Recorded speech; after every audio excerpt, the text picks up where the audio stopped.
चुप चुप कैसे हो रहे हो? हैं? गुमसुम कैसे हो रहे हो? सही हो? पेपर ज्यादा अच्छा हो गया क्या? बोल नहीं पा रहे? बोलो। सर आते ही पेपर की बातें कौन करता है? हाँ। एक तरफ तो पूछते हो हम कैसे हैं, फिर बात छेड़ देते हो पेपर की। आप ही नहीं चाहते हम सही रहें। चलो तो आज चैप्टर को पूरा लपेटते हैं। कल चाहते हैं इसको ना खत्म करते हैं। तो कल तुम्हारा करवा दूंगा रिप्रोडक्टिव हेल्थ वाला कंप्लीट। इसमें एक आध पॉइंट रह गया था बच्चों, फर्टिलाइजेशन डिस्कस किया था कल अपन ने।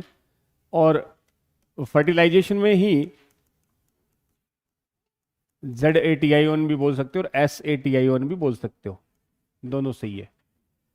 फर्टिलाइजेशन में बोला था कि स्पर्म ओवम का फ्यूजन जो होता है एम्पुला में, ऑप्शन में एम्पुला नहीं हो तो बोल देना एम्पुला इस्थमिक जंक्शन पे, है ना।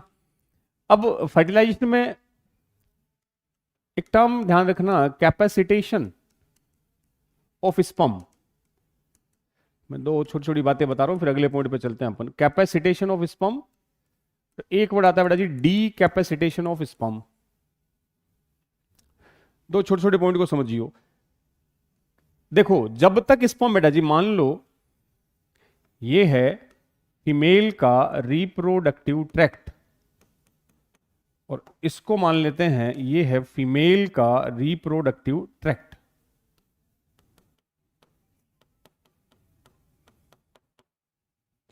मेल का रिप्रोडक्टिव ट्रैक्ट और एक है फीमेल का रिप्रोडक्टिव ट्रैक्ट।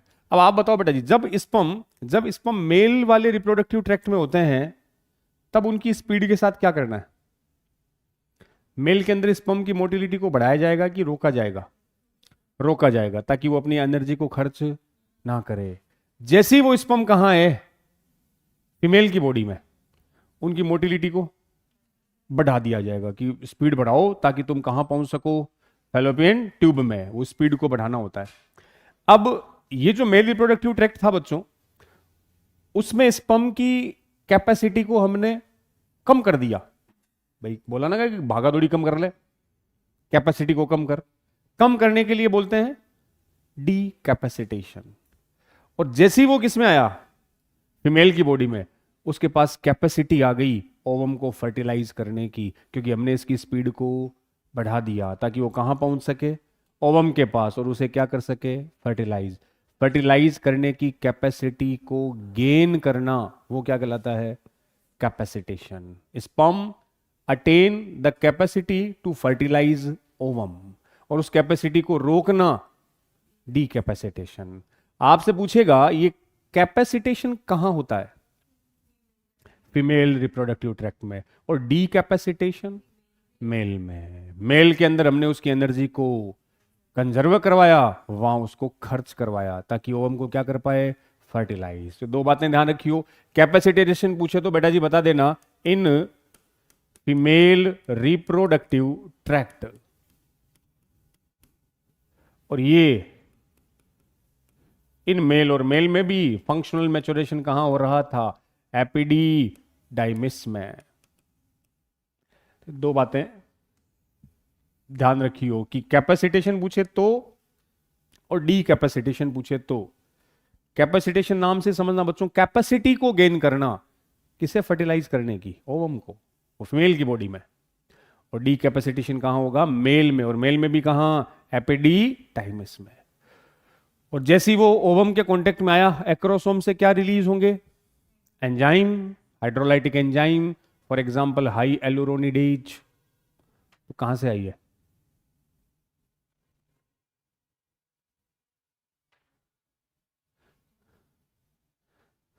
कहां से आई है, लेट कैसे, हॉस्टल साना में सांस फूल क्यों तेरो हैं? टाइम पे आया हूं, जल्दी आ गए, बिल्कुल ही नहीं, हट, गलत बातें बोल दी। एक दो पंक्चुअल आदमी है। टाइम पे आने, टाइम पे आता हूं ना, देख, खुद ऐसे नहीं करी मैं लेट हूं सर, आप जल्दी आगे, मतलब लॉजिक देखो इनके, खुद की गलती नहीं माननी है। आप जल्दी आगे सर। तो कैपेसिटेशन कहाँ हुआ? फीमेल रिप्रोडक्टिव ट्रैक्ट में, और डी कैपेसिटेशन कहाँ हुआ? मेल में, एपिडर्मिस। ठीक है। अब वो जो उसके एक्रोसोम के एंजाइम है बेटा जी, हाई हियालुरोनिडेज वगैरह, वो ओवम को फर्टिलाइज करने में हेल्प करते हैं। नेक्स्ट पॉइंट पे आते हैं अपन। फर्टिलाइजेशन के बाद हेडिंग है ह्यूमन एम्ब्रियोनिक डेवलपमेंट। जब फर्टिलाइजेशन हो जाएगा उसके बाद बेटा जी स्टार्ट होगा ह्यूमन का एम्ब्रियोनिक डेवलपमेंट। ह्यूमन का एम्ब्रियोनिक डेवलपमेंट।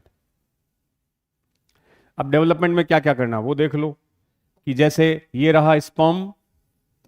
स्पर्म किससे फ्यूज हुआ? ओवम से। फ्यूजन से क्या बना? Diploid zygote. और जाइगोट से आगे फिर जाइगोट में क्या चालू कर दो? क्लीवेज। डिवीजन को क्या कहते हो आप बेटा जी? क्लीवेज। मान लो पहला क्लीवेज हुआ तो कितनी सेल बनी? 2 सेल। फिर 2 से कितनी बन गई? 4 सेल। 4 से कितनी बन गई? 8 सेल। 8 से कितनी बन गई? 16 सेल। 16 सेल के बाद की जो स्टेज है उसको बोल देंगे ब्लास्टुला। और ब्लास्टुला किस में बदलेगा? गैस्ट्रुला में। और गैस्ट्रुला फिर फाइनली किस में बदल जाएगा? एम्ब्रियो में। ये ह्यूमन का एम्ब्रियोनिक डेवलपमेंट होता है बेटा जी, जिसमें पहले स्पर्म किससे फ्यूज हो रहा है? ओवम से। और इस प्रोसेस को हमने क्या नाम दिया? फर्टिलाइजेशन। यहां ये बन गई 2 सेल स्टेज। 2 cell stage. अब देखो ये जो जाइगोट बना ना बच्चों, जाइगोट कहां बना है? फैलोपियन ट्यूब में। जाइगोट में कितनी सेल है? तुमसे पूछे जाइगोट में सेल कितनी है? एक है। 2 1 का मतलब डिप्लॉइड है, बट सेल कितनी है? एक। बोले तो जाइगोट कैसा होता है? यूनिसेलुलर। अब मुझे इस जाइगोट में क्या चालू करना है? डिवीजन। तो डिवीजन को क्या नाम दूंगा? क्लीवेज। पहला डिवीजन हुआ तो 1 से कितनी सेल बनी?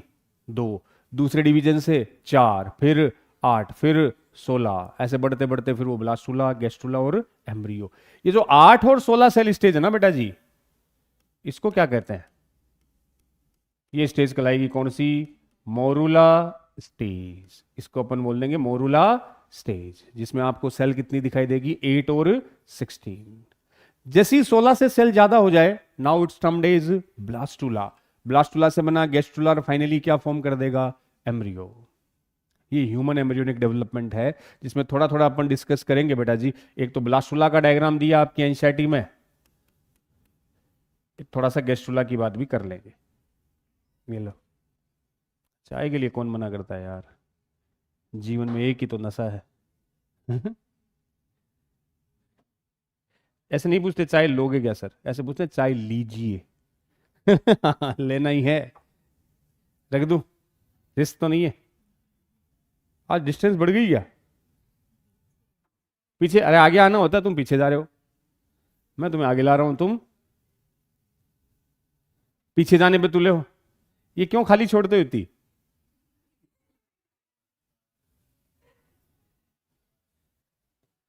हमेशा पीछे रहते हो। पीछे मजा आता है। ऐसा क्या करता है भाई? बता, क्या टेक्निक है, क्या इस्तेमाल करता है? चलो 8 to 16 की बात कर रहे। तो मैंने कहा फर्स्ट क्लीवेज 2 सेल, 2 से कितनी? 4, फिर 8 और 16। ये मोरूला हो गई बेटा जी। फिर ब्लास्टुला, गेस्ट्रुला और फाइनली क्या बन गया? एम्ब्रियो। अब थोड़ा थोड़ा इसमें देख लो, ये जो क्लीवेज होता है ना, और आपसे पूछ ले बच्चों एनसीईआरटी में 8 और 16 दोनों को मोरूला का है। क्वेश्चन है मोरूला स्टेज इज, क्वेश्चन दे दिया मोरूला स्टेज है 2 सेल स्टेज, 4 सेल स्टेज, तीसरा आ गया 8 सेल स्टेज, चौथा आ गया 16 सेल स्टेज। जो दिमाग में है उसके उल्टा करो। 16 सेल वाली मोरूला है। हाँ, और क्वेश्चन ऐसे आए, ऑप्शन ये दे दे morula is 2 to 4 cell stage, 4 to 8 cell stage, 8 to 16 cell stage. तो आपको ये करनी है 8 to 16। अगर एक आंसर देना हो तो 16 सेल स्टेज को हम क्या कंसीडर करेंगे, मोरूला। और क्लीवेज कुछ ही नहीं बच्चों, क्लीवेज एक तरह का माइटोसिस है। क्लीवेज को बोलते हैं closed mitosis. Cleavage is a closed mitosis, मतलब उसमें बार बार सेल क्या करेगी, डिवाइड। 2 से 4, 8, 16, 32, 64, वो क्लीवेज है, ए टाइप ऑफ माइटोसिस।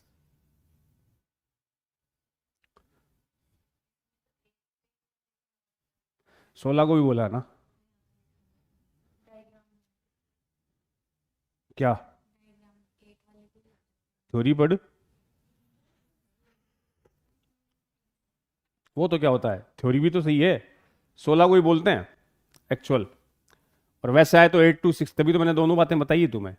एक देना हो तो 16 करना, और ऐसा कोई क्वेश्चन आए तो 8 से 16 करना। एनसीईआरटी सही है, पर हम भी गलत नहीं है। समझे मेरी बात को? रिवीजन करना रात को सही रहता है पता तुम्हें तो। 8 से 16, 8 से 16 मोरूला, ऐसे क्वेश्चन आए तो ये आंसर देना। ऐसे ऑप्शन आए तो तुम्हें किस पे रखना है, 16 पे। वो फुल्ली डेवलप हो जाता है, देन ब्लास्टुला में कन्वर्ट होता है। और क्लीवेज कुछ और नहीं बच्चों, एक टाइप का क्या है, माइटोसिस है। क्लोज माइटोसिस बोलते हैं उसको। हर माइटोसिस के बाद देखो नंबर ऑफ सेल्स बढ़ेगी, तो जो नई सेल बनती है ना after cleavage, newly form cell, जो न्यूली फॉर्म्ड सेल होती है बेटा जी, उनको क्या बोलोगे, ब्लास्टोमियर।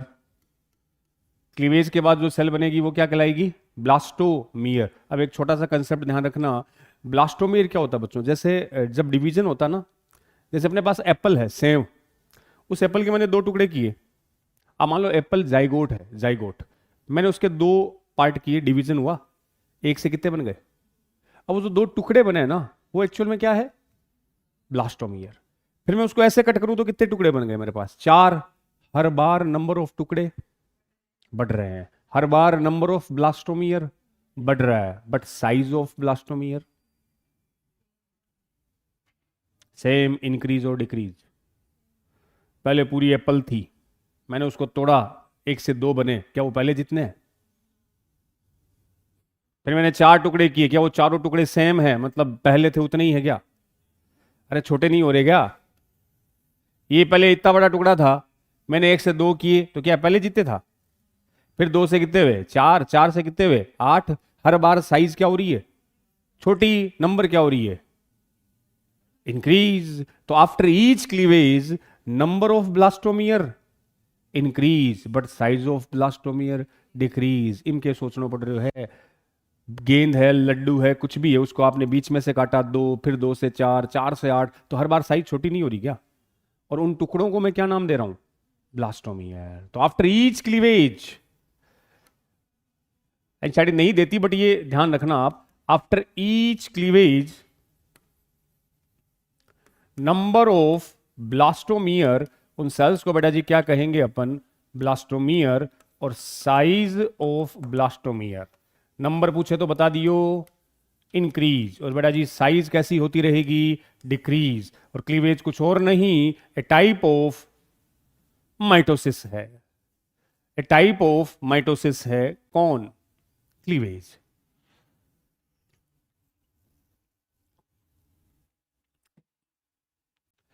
अब मैं बात कर रहा हूं ब्लास्टुला स्टेज की, उसके डायग्राम से क्वेश्चन आया हुआ है, फिर वो एनसीईआरटी का एक डायग्राम देख लेते हैं अपन। नेक्स्ट हम लिख रहा हूं मैं ह्यूमन ब्लास्टुला, और डॉक्टर साहब ह्यूमन ब्लास्टुला को बोलते हैं ब्लास्टोसिस्ट। ह्यूमन ब्लास्टुला के लिए टर्म आता है ब्लास्टोसिस्ट। ब्लास्टोसिस्ट में उसका डायग्राम बना के आपको समझा रहा हूं। ह्यूमन ब्लास्टुला, ये वाली जो स्ट्रक्चर है बेटा जी, ये ब्लास्टुला है, जिसमें जो पेरिफेरल साइड पे सेल होगी, इसको तो क्या कहोगे, ट्रोफोब्लास्ट। यहां ये ग्रुप ऑफ सेल होगा, इसको क्या कहेंगे, इनर सेल मास। तो पेरिफेरल सेल को तो ट्रोफोब्लास्ट, ये वाला जो ग्रुप ऑफ सेल है इसको क्या कहेंगे? Inner cell mass. और इस कैविटी को क्या बोल दोगे? ब्लास्टोसील। सील माने कैविटी ऑफ ब्लास्टूला, इसकी कैविटी आ गई। ये ह्यूमन का ब्लास्टूला है बेटा जी। अब ब्लास्टूला में देखो अपने को क्या ध्यान रखना है कि जब ब्लास्टूला बना ना, ये जैसे ये रहा यूट्रस, और यूट्रस की सबसे इनर लेयर क्या थी? एंडोमेट्रियम थी सर। और यहां यहां यहां ये जो फैलोपियन ट्यूब थी, जाइगोट वगैरह तो इसी में है। अब ये मोरूला ब्लास्टूला बन गया। जैसे ही ब्लास्टूला बना वो कहां पहुंच गया? यूट्रस में। ये ब्लास्टूला है यूट्रस में, ठीक है। तो ब्लास्टूला स्टेज यूट्रस में आ गई। अब यूट्रस में आने के बाद वो कहां चिपकेगी? एंडोमेट्रियम। ध्यान दियो, ये ब्लास्टूला है, मेरा गोल गोल हाथ ब्लास्टूला है, ये यूट्रस की एंडोमेट्रियम है। तो ब्लास्टूला आया और किससे चिपक गया? एंडोमेट्रियम से। चिपकने की प्रोसेस इम्प्लांटेशन। तो आपसे पूछे इम्प्लांटेशन कौन सी स्टेज में होता है? ब्लास्टूला। और ब्लास्टूला को नाम दिया मैंने ब्लास्टोसिस्ट। तो ब्लास्टूला आया फैलोपियन ट्यूब से, कहां पहुंचा? यूट्रस में, जाके चिपक गया किससे? Attached with endometrium of uterus, process called implantation. ये एंडोमेट्रियम चिपक गया। अब एंडोमेट्रियम की सेल फटाफट डिवाइड होगी, रैपिडली डिवाइड, और डिवाइड होकर उस ब्लास्टूला को अपने अंदर ले लेगी, कवर कर लेगी। ये ब्लास्टूला चिपका, डिवाइड हुई, उसको पूरा कवर कर लिया। इम्प्लांटेशन। अब जो सबसे बाहर की लेयर है जिसको क्या नाम दिया बेटा जी? ट्रोफोब्लास्ट। तो ट्रोफोब्लास्ट का एक रोल तो यही हो गया, ट्रोफोब्लास्ट ही तो एंडोमेट्रियम से चिपकेगी। अरे ये तो चिपक रही है यहां से, ये ब्लास्टूला आया और इस एंडोमेट्रियम से चिपक गया। तो चिपकने में किसका रोल रहा? तो ट्रोफोब्लास्ट हेल्प करती है किसमें? इम्प्लांटेशन में। अटैचमेंट में किसका रोल है? ट्रोफोब्लास्ट का। दूसरा सर, ये जो बीच में ग्रुप ऑफ सेल है जिनको अपन ने क्या नाम दिया? Inner cell mass. ये क्या करते हैं? हाँ, ये इनर सेल मास ही तो फ्यूचर में क्या बनाएगा? एम्ब्रियो। हम जो बन रहे हैं वो किससे बन रहे हैं? इनर सेल मास से। मतलब ये ग्रुप ऑफ सेल फ्यूचर का क्या है? एम्ब्रियो। तो आपसे पूछिए ट्रोफोब्लास्ट क्या कर रहा है? ये जाके चिपक रहा है किससे? एंडोमेट्रियम से। मतलब हेल्प्स इन इम्प्लांटेशन। एक और चीज देख लो, इसने इंप्लांट कर दिया, चिपका दिया, अंदर बैठी सेल डिवाइड होते होते इनर सेल मास फ्यूचर में क्या बन गई? एम्ब्रियो बन गया। एम्ब्रियो। एम्ब्रियो को चाहिए खाना पीना, कहां से लेगा? मां से। प्लेसेंटा के थ्रू। मां से लेगा प्लेसेंटा के थ्रू। गुरुजी वो प्लेसेंटा कौन बनाएगा? ट्रोफोब्लास्ट, जिसके दो काम है, एक तो क्या करना? अटैचमेंट, इम्प्लांटेशन, और बाद में यूट्रस से क्या लेना? न्यूट्रिशन। तो ट्रोफोब्लास्ट ही मॉडिफाइड इनटू प्लेसेंटा। ये बना रहा है प्लेसेंटा, और अंदर बैठा इनर सेल मास बना देगा एम्ब्रियो। तो फ्यूचर में ये प्लेसेंटा में मॉडिफाइड हो गया, इससे एम्ब्रियो बन गया। क्लियर? ये हो गए। तो जो ट्रोफोब्लास्ट है इसके लिए पास में मेंशन कर सकते हो, trophoblast he attached with endometrium, और एंडोमेट्रियम से अटैच होना ही इंप्लांटेशन है, and also form placenta. Future में यही क्या बनाता है? प्लेसेंटा। न्यूट्रिशन भी सप्लाई करता है। इनर सेल मास से क्या बनेगा बेटा जी? एम्ब्रियो। लेकिन उससे पहले inner cell mass differentiate into, कितनी जर्मिनल लेयर होती है आप में? 3। तो पहले से क्या बनेगी? Germinal layers. कौन कौन सी? एक्टो, एंडो और मेसोडर्म। और फाइनली ये germinal layer finally form embryo. तो मैं ऐसे भी बोल सकता हूं इनर सेल मास फ्यूचर में क्या बनाने वाला है? एम्ब्रियो। लेकिन उससे पहले अपने में क्या बनेगी? 3 germinal layer, ecto, endo, meso. अब हर लेयर से अलग अलग ऑर्गन बन जाएंगे और वो ऑर्गन एम्ब्रियो बना देंगे। जैसे मीजो से अपना दिल बन गया, एक्टो से तुम्हारा ब्रेन बन गया, एंडो से अपने फेफड़े बन गए, अलग अलग ऑर्गन्स बन गए। देन फाइनली कौन फॉर्म हुआ? एम्ब्रियो।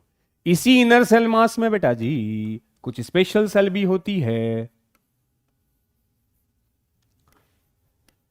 स्पेसिफिक सेल्स जिनको बोलते हो स्टेम सेल्स। नेचर वाइज कैसी होती है? टोटीपोटेंट।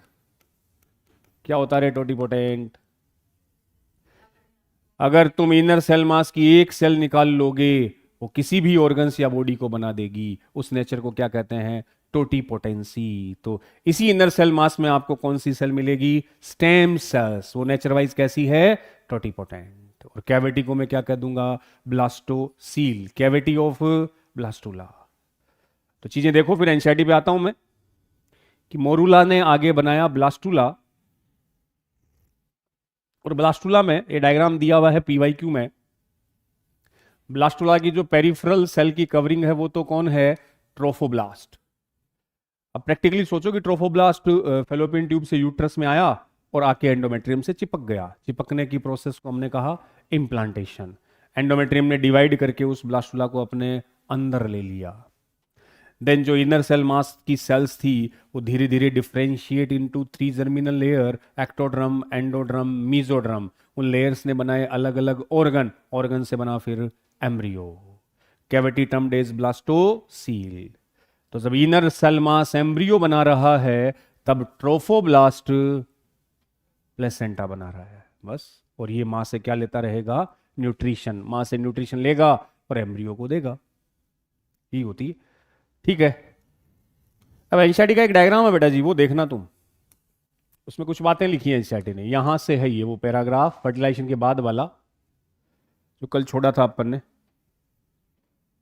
छोरा छोरी वाला था ना वो, sex of fetus determined by father वाला। वो पैराग्राफ के बाद है ये कि the mitotic division start as the zygote move through the isthmus of the oviduct called cleavage. तो माइटोटिक डिवीजन को क्या कहेंगे? क्लीवेज। ये कब चालू होंगे? देखो जाइगोट तो कहां बना था? फेलोपियन ट्यूब में भी कहां बेटा जी?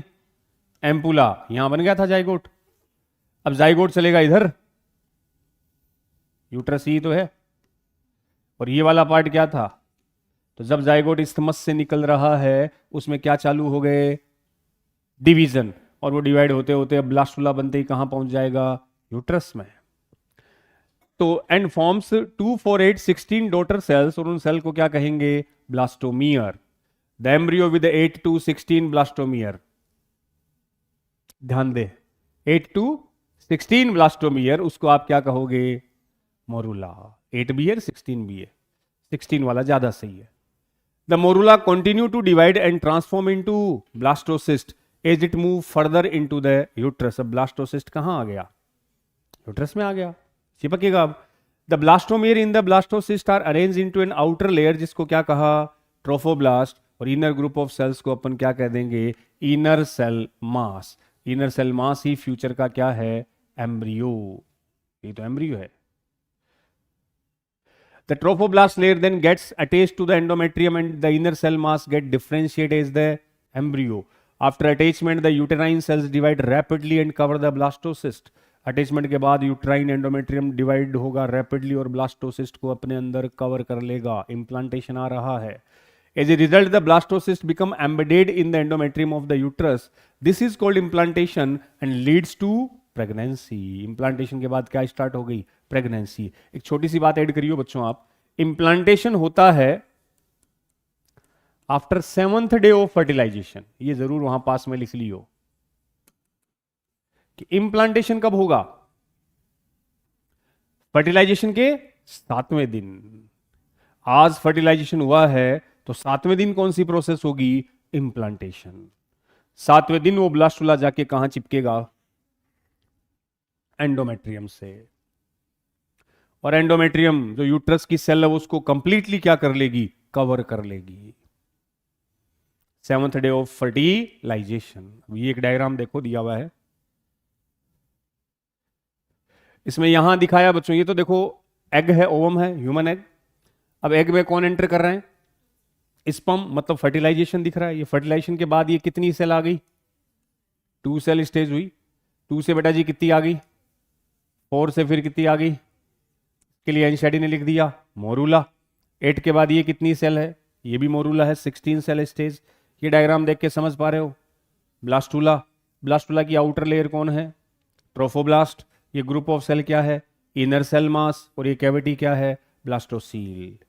इसी डायग्राम को अब इस ये ओवेरी में फिर फेलोपियन ट्यूब, ए ये रहा ए एग, बी क्या है, fertilization, C 2 cell stage, D 4 cell stage, E 8 cell stage, F 16 cell stage, G blastocyst, और जी ही जाके क्या हो रहा है, इम्प्लांट।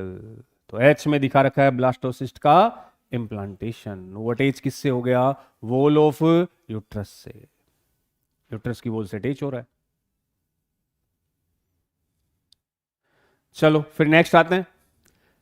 अब एक स्टेज आती है गेस्ट्रुला, एनसीईआरटी ने तो मेंशन नहीं किया, बट छोटा सा उसमें अपने को ये ध्यान रखना बच्चों की, जो गेस्ट्रुला होता है ना, ब्लास्टुला से क्या बनता है, अगली स्टेज आएगी गेस्ट्रुला, इम्प्लांटेशन वगैरह हो गया, अब गेस्ट्रुला बन गया। गेस्ट्रुला में बच्चों जो कैविटी होती है, एक तो इसका नाम तुम ध्यान रखोगे, जैसे ब्लास्टुला की कैविटी क्या थी, ब्लास्टोसील।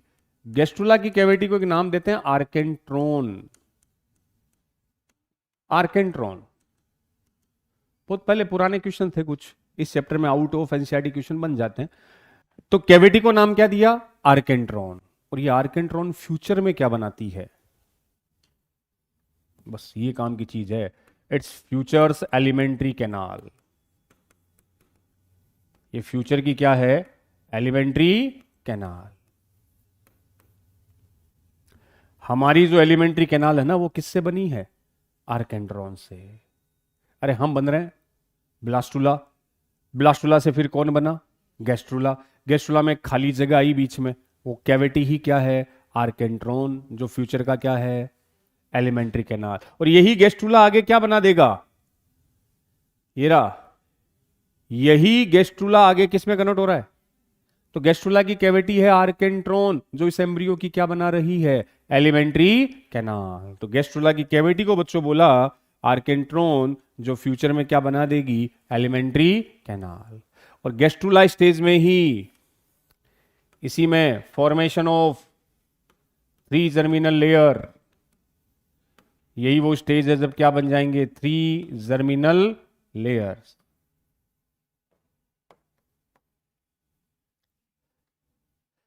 एक्टोड्रम, एंडोड्रम, मीजोड्रम कब बनते हैं, ड्यूरिंग गेस्ट्रुला स्टेज। आप सीक्वेंस भी ध्यान रखना बच्चों, पहले कौन सी लेयर बनती है, एंडोडर्म। 2 नंबर पे कौन सी बनती है, एक्टोडर्म। और सबसे लास्ट में कौन सी बनती है, मीजोड्रम। एनसीईआरटी में ये तो नहीं लिखा कि पहले क्या बनती है, बट ये लिखा है कि एक्टो एंडो बनने के बाद दोनों के बीच में तीसरी लेयर क्या बनती है, मीजोड्रम। एनसीईआरटी कहती है सबसे लास्ट में कौन बनती है, मीजोड्रम। बट आप ये भी ध्यान रखो, सबसे पहले एंडो, फिर एक्टो, फिर दोनों के बीच में मीजोड्रम। मीजोड्रम सबसे लास्ट में बनने वाली लेयर है। हाँ, मैक्सिमम ऑर्गन्स किसके बनते हैं, अब आपको पता ना कौन सा ऑर्गन किससे बनता है। आपके जो बॉडी में जो सिस्टम है बेटा जी, ह्यूमन फिजियो में, वो कुछ सिस्टम के ऑर्गन तो तुम्हें ध्यान रखने मैंने बताई भी थी, शायद चैप्टर वाइज तुम याद रख सकते हो, ऐसा कुछ बताया था क्या, वो थी ऐसे ट्रिक की भाई,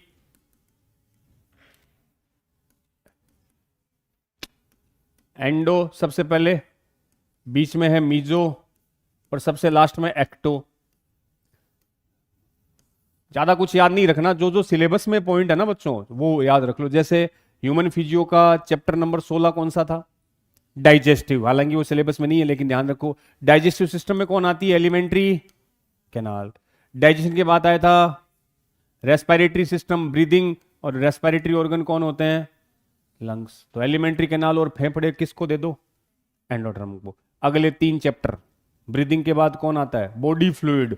बॉडी फ्लूइड में आया तुम्हारा दिल, खून। बॉडी फ्लूइड के बाद फिर अगले चैप्टर पे जाओ, अगला किसको दे दिया अपन ने, एक्सक्रीशन। बॉडी फ्लूइड के बाद क्या दे दिया, एक्सक्रीटरी। एक्सक्रीटरी में कौन आ गए, किडनी आ गया। उसके बाद लोकोमोशन मूवमेंट में कौन, बोन्स, बोन्स के साथ क्या आ गई? मसल्स। ये किसको दे दो? मेसोडर्म को। बचा क्या? Nervous system. नर्वस सिस्टम में आ गया ब्रेन,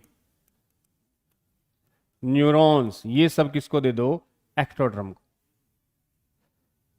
यहां तुम्हें बताया था मैंने, सिस्टम चैप्टर वाइज आप इनको याद रख सकते हो।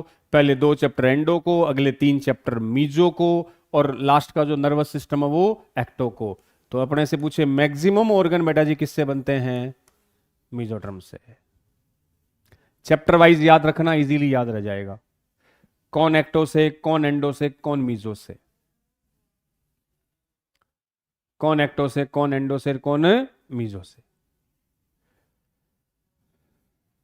ठीक है, अब वो 1-2 मेम्ब्रेन के बारे में बताता हूं, फिर प्रेगनेंसी वाला पॉइंट स्टार्ट करते हैं।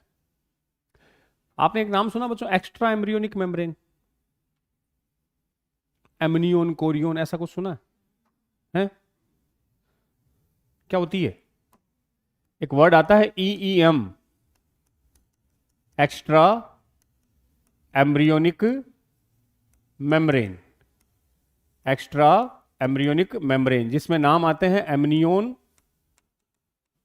जिसमें नाम आता है कोरियोन, एक नाम आता है योक सेक।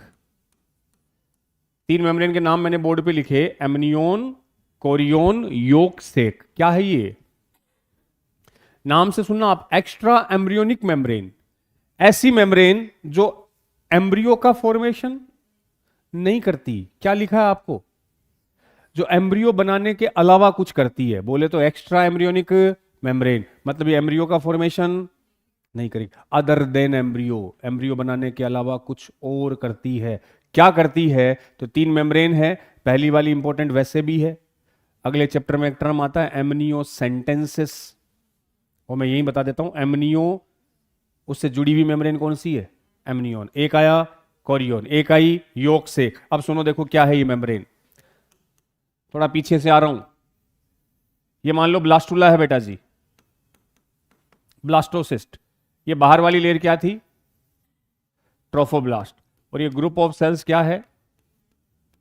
Inner cell mass. और ये क्या है? ट्रोफोब्लास्ट। इसी डायग्राम से कनेक्ट कर रहा हूं। अच्छा, एक ही कलर का बना दिया गया, मैं कलर थोड़ा ट्रोफोब्लास्ट को पिंक कलर से दिखा देता हूं। ठीक है, अब ये जो ग्रीन कलर वाला है, ये तो मान लो बेटा जी, ये तो बन गया फीटस। इनर सेल मास थी ये, इनर सेल मास फ्यूचर में क्या बनाएगा? एम्ब्रियो। तो इस ग्रीन कलर से ये मैंने बना दिया फीटस, ये बन गया फीटस, एम्ब्रियो। इसको कवर किए हुए अब कुछ मेम्ब्रेन आ गई। एक मेम्ब्रेन ये आ गई, एक सबसे बाहर ये मेम्ब्रेन आ गई, और इसी मेम्ब्रेन ने ऊपर ये फिंगर लाइक प्रोजेक्शन बना दिए, ये लो, और एक तीसरी मेम्ब्रेन आ गई, ये वाली। थोड़ा सा कनेक्ट करना, ये डायग्राम कौन है? ब्लास्टोसिस्ट। ब्लास्टोसिस्ट का ये क्या है? इनर सेल मास, जो फ्यूचर में क्या बनाएगा? एम्ब्रियो या फीटस, है ना। तो ये इनर सेल मास से यहां क्या बन गया? फीटस। मैंने ग्रीन कलर से बताया। सबसे बाहर कौन सी लेयर थी? ट्रोफोब्लास्ट। गुरुजी ट्रोफोब्लास्ट तो क्या बनाती है? प्लेसेंटा। प्लेसेंटा, यही ट्रोफोब्लास्ट, ये जो पिंक कलर वाली है, ये रही ट्रोफोब्लास्ट। ये ट्रोफोब्लास्ट एक दूसरी लेयर में कन्वर्ट होती है, जिसका नाम क्या दे दिया मैंने? कोरियोन। थोड़ी सी पॉइंट आ रहा, कनेक्ट करियो। यहां जो क्या थी? ट्रोफोब्लास्ट, वो आगे चल के क्या बना रही है? सर अभी तो आप बता रहे थे वो प्लासेंटा बना रही है। हां, यही कोरियोन क्या बना देगा? प्लेसेंटा। कोरियोन ही अपना क्या है? प्लेसेंटा। कोरियोन ही बेटा जी क्या बनाएगा? प्लेसेंटा। तो मैं थोड़ा सा ये बोल दूं कि पहले जो ट्रोफोब्लास्ट थी, उसने क्या बनाया? कोरियोन। और कोरियोन से क्या बना? प्लेसेंटा। जो ब्लास्टुला में क्या थी? ट्रोफोब्लास्ट। वो अब क्या बनी? और वही क्या बनाएगी? तो मैंने आपको ये तो कहा था, ट्रोफोब्लास्ट प्लेसेंटा बनाता है। सही बात है। जो सबसे बाहर ट्रोफोब्लास्ट थी पिंक कलर वाली, वो अब क्या बन गई? कोरियोन। और यही फ्यूचर का क्या है? प्लेसेंटा। कैसे? देखना, इधर है मां का यूट्रस। अब हुआ क्या बेटा जी? ये कोरियोन है सबसे बाहर, इसमें से फिंगर लाइक प्रोजेक्शन निकले, अंगुली जैसे प्रोजेक्शन। वो किस में धस गए? मां के यूट्रस में। ये मां का यूट्रस है, उसमें से क्रिप्ट होते हैं, क्रिप्ट, दरारें, और ये आ गए कोरियोन की फिंगर। ये फिंगर जाके धस गई किस में? क्रिप्ट्स में। और ये कनेक्शन ही क्या है? प्लेसेंटा। तो प्लेसेंटा में मां का यूट्रस, यूट्रस की क्या? क्रिप्ट, इधर कोरियोन की फिंगर, फिंगर जाके फंस गई किसमें? उन क्रिप्ट में। और वो जॉइंट ही क्या है? प्लेसेंटा। तो प्लेसेंटा बनाने में किसका रोल है? कोरियोन का, जो एक्चुअल में बनी किससे है? ट्रोफोब्लास्ट से। और उधर वो मां के कहां फंस गया? यूट्रस में। और इन फिंगर लाइक प्रोजेक्शन को इंटेस्टाइन में एक नाम देते हो ना, विलाई। तो ये क्या कहलाई? Chorionic villi, which embedded in maternal uterus and jointly form placenta. Placenta बन जाएगा। एक इस लेयर को थोड़ा देखो, एक और इंपॉर्टेंट लेयर ये है एमनियोन। एमनियोन और फीटस के बीच एक फ्लूइड भरा रहता है बेटा जी, बस इसी फ्लूइड को बोलते हैं एमनियोटिक फ्लूइड। Amniotic fluid. ये वाली जो मेम्ब्रेन है दैट्स कॉल्ड योक सैक, इसको बोलते हैं योक सैक। तो जो बोर्ड पे तीन नाम आपको दिख रहे हैं, एमनियोन, कोरियोन, योक सैक, वो तीनों कौन है? Extra embryonic membrane. ध्यान दो, क्या योक सैक, कोरियोन, एमनियोन ने एम्ब्रियो बनाया है? नहीं सर, एम्ब्रियो तो ये रहा, वो तो इनर सेल मास से बना है। एम्ब्रियो बनाने में इनका कोई रोल, तो मैंने इसको एम्ब्रियोनिक मेम्ब्रेन नहीं कहा, मैंने इसको एक्स्ट्रा एम्ब्रियोनिक मेम्ब्रेन। एम्ब्रियो बनाने के अलावा कुछ और करती है, जैसे कोरियोन क्या करती है? प्लेसेंटा बनाती है। जैसे योक सेक क्या करती है? आपसे पूछता हूं बेटा, योक सेक का फंक्शन बताएगा कोई? खून बनाती है। हमारे में अभी ब्लड कहां बनता है? बोन मैरो में। बट फीटस में फिलहाल हड्डियां डेवलप नहीं है, तो सबसे पहले ब्लड बनाने वाली स्ट्रक्चर योक सेक। तो ये बनाता है ब्लड फॉर्मेशन, तो इसको बोलते हैं फर्स्ट। खून बनाने वाले ऑर्गन्स को क्या कहते हैं? Haemopoietic organ.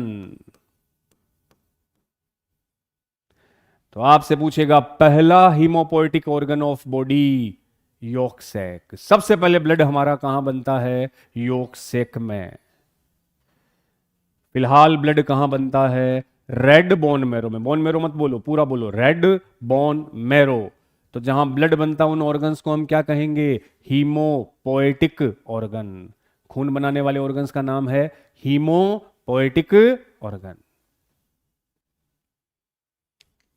अब वो टेक्निक का नाम देख लो भैया। एमनियोटिक फ्लूइड का यूज किस में करोगे? एमनियो सेंटेंसिस के वाह, रिप्रोडक्टिव हेल्थ में नाम आएगा और क्वेश्चन बने हुए हैं इस पे। हाँ, वो थोड़ा सा सुन लो। तो वापस से बोलूं, मैं कोरियोन की बात करूं, सबसे आउटर लेयर कौन है? कोरियोन से क्या निकले? विलाई। विलाई जाके कहां फंस गए? और यूट्रस और विलाई का कनेक्शन क्या कहलाया? प्लेसेंटा। योक से क्या है? ब्लड। तो ब्लड बनाने वाला कौन सा ऑर्गन? First haemopoietic organ. और ये फ्लूइड क्या कहलाया? Amniotic fluid. क्या हुआ? बोले, चैप्टर बीच में चल रहा है? हाँ, चैप्टर का तो इश्यू नहीं आता कभी हैं। संभालने आते हो तुम वीक में एक बार, रेगुलर क्यों नहीं आते? अच्छा, वो ट्रेन वाली बात कर दी कि एक ट्रेन चलती है जम्मू से कन्याकुमारी, तो वीक में 2 ही दिन चलती है, एक दिन तो जाने में लगता है, एक दिन उसको आने में लगता है, क्योंकि दूर से आती है बेचारी, है ना। ऐसा है तेरे साथ कोई? सर आज मैं चलूंगी तो 3 दिन बाद घर पहुंचूंगी, वहां से चलूंगी तो फिर मुझे 3 दिन लगेंगे। मुंबई से आ रही है क्या? दूर पड़ता है। बढ़िया लॉजिक है भाई। तो एमनियोटिक फ्लूइड की बात करते हैं बच्चों। एमनियोटिक फ्लूइड का यूज किसमें है? और सुन लो, 2-3 PYQ दे रहा है आपको ये। करते क्या इस टेक्निक में, एमनियो सेंटेंसेस में क्या करोगे, डॉक्टर क्या करेगा ड्यूरिंग प्रेगनेंसी, डॉक्टर क्या करेगा प्रेगनेंसी के टाइम प्रेग्नेंट वुमन के पेट में से कौन सा फ्लूइड निकाल लेगा, एमनियोटिक। ये इंजेक्शन लगाया और इंजेक्शन लगा के बेटा जी इस फ्लूइड को बाहर निकाल लिया, एमनियोटिक फ्लूइड को बाहर निकाल लिया। अब इस फ्लूइड में से उसने सेल्स निकाली, फ्लूइड में से क्या निकाली, सेल। वही सेल होती है फ्लूइड में जो किस में होती है, फीटस में। एक्चुअल में फीटस के स्किन की सेल होती है, स्किन की। तो फ्लूइड ले लिया, इस फ्लूइड में से क्या निकाल ली, सेल। और सेल में से क्या निकाल ली, सेल में किसकी स्टडी कर ली, क्रोमोसोम की। अब क्रोमोसोम देखे कि 2X दिखे, मतलब छोरा है कि छोरी है, छोरी XY दिखा, तो हम एमनियो सेंटेंसिस से उस फीटस के सेक्स को डिटरमाइन कर सकते हैं कि वो छोरा है या। बट ये वाली प्रोसेस फिलहाल बैन है, एमनियोसेंटेसिस से सेक्स को डिटरमाइन करना फिलहाल इंडिया में बैन है, क्योंकि बेरापोड़ो की छोरी है तो बहुत सारे केसेस में फीमेल फिटेसाइड या एबॉर्शन करवा दिया जाता है, इसलिए फीटस के सेक्स को डिटरमाइन करना बैन है। कर सकते हैं क्योंकि इसमें से हमें क्या मिला, फ्लूइड, फ्लूइड में से क्या निकल गई, और ये सेल फीटस की है, उन सेल के क्रोमोसोम देख लो तो आइडिया लग गया, XX है कि XY। करते क्या है, एक्चुअल में इन क्रोमोसोम के डिसऑर्डर को पता लगा सकते हो आप एमनियो सेंटेंसिस से। जैसे जेनेटिक्स में आपने पढ़े हैं Turner syndrome, down syndrome, Klinefelter syndrome, वो सब हम आइडेंटिफाई कर सकते हैं इस टेक्निक से। क्योंकि टर्नर सिंड्रोम में क्या होता है, X0, क्लाइनफेल्टर में होता है XX, और डाउन सिंड्रोम में कौन सा क्रोमोसोम बढ़ जाता है। तो अगर क्रोमोसोम में कोई भी एबनॉर्मेलिटी है, हम इस टेक्निक से उसके बारे में पता लगा सकते हैं। क्यों, क्योंकि बेटा जी आप किसको चेक कर रहे हो, क्रोमोसोम को। तो एमनियो सेंटेंसिस से कौन से डिसऑर्डर का पता चलेगा, क्रोमोसोमल डिसऑर्डर का। For example Turner syndrome, for example Klinefelter syndrome, down syndrome. Question ये था एमनियो सेंटेंसिस से कौन सी डिजीज का पता नहीं चलता। एक ऑप्शन था जॉन्डिस, पीलिया नाम सुना, पीलिया। क्या जॉन्डिस क्रोमोसोम की गड़बड़ी से होता है, नहीं सर, वो बॉडी में बाइल पिगमेंट बढ़ जाते हैं और स्किन, आंखें, नाखून कैसे पड़ जाएंगे, पीले, उसको क्या बोलते हो, पीलिया, उसमें क्रोमोसोम का कोई रोल। तो हम इस टेक्निक से उस डिजीज को रिकॉग्नाइज, क्योंकि ये टेक्निक किसको बताती है, क्रोमोसोमल डिसऑर्डर को, नॉर्मल डिसऑर्डर के बारे में अपने को नहीं बताती। क्लियर। क्रोमोसोमल डिसऑर्डर में नाम नहीं लिखा रहा हूं क्योंकि आपने पढ़े हैं Turner syndrome, Klinefelter syndrome, down syndrome, इनके बारे में बताएगी, बट जॉन्डिस के बारे में नहीं बताएगी। एक बार और आया था, थोड़ा सा हट के आया था, उसमें लिखा था क्लेफ्ट पैलेट, जगह ही नहीं बची, अगले पेज पे आता हूं। क्लेफ्ट पैलेट क्या होता है, देखा सुना होगा आपने कई बार कि कुछ बच्चों का जन्म हुआ, कुछ केसेस में बच्चे का होठ कटा हुआ होता है बीच में से। ऊंट देख रहे हो, खरगोश हो, होठ कटा हुआ होता ना।